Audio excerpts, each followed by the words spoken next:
বড় একটা কাতলা মাছ আনছিল, তো কাতলা মাছের মাথাটা রেখে দিয়েছিলাম যে মুগ ডাল রান্না করে খাবো।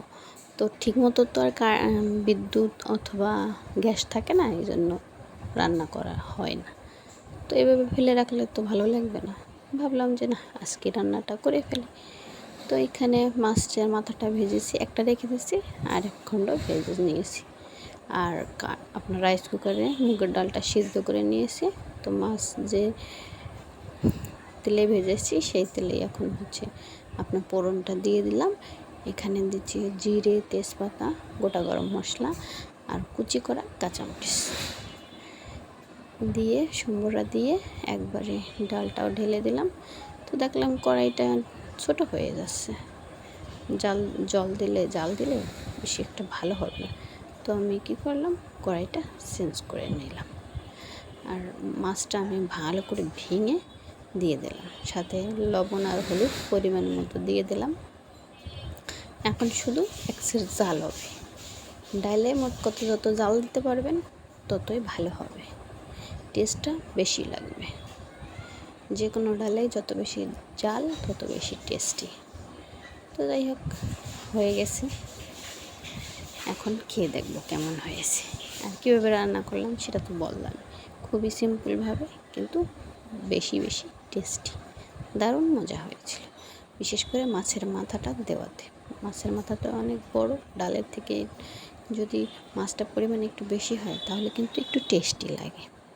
তো যাই হোক, এখন এই যে পেট ভরে খেয়ে নেব। আজকে অনেকটা ক্ষুধা লাগছে, তাই বেশি করে ভাত আর ডাল দিয়ে খাবো। আর ইদানিং যে পরিমাণে বিদ্যুৎ প্লাস গ্যাস থাকে না, তাতে করে মনে হয় না যে শহরে থাকা হবে।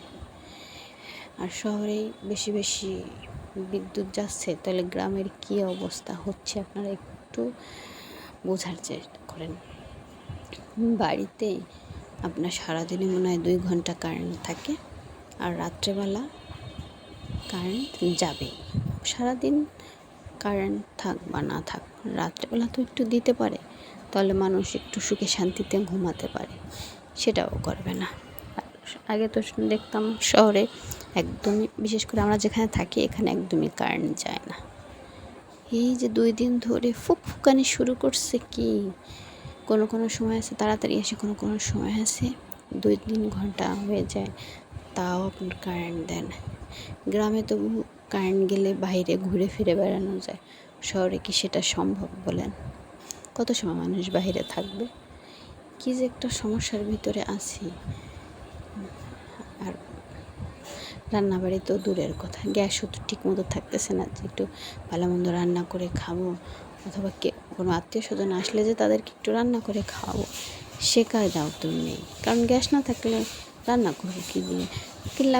গ্যাসের জন্য কিনলাম একটা কারেন্টের চুলা, তাতেও কোনো লাভ হলো না। এখন বিদ্যুৎ তো ঠিক মতো থাকতেছে না, তাহলে কোন দিকে যাবো আপনারাই বলুন?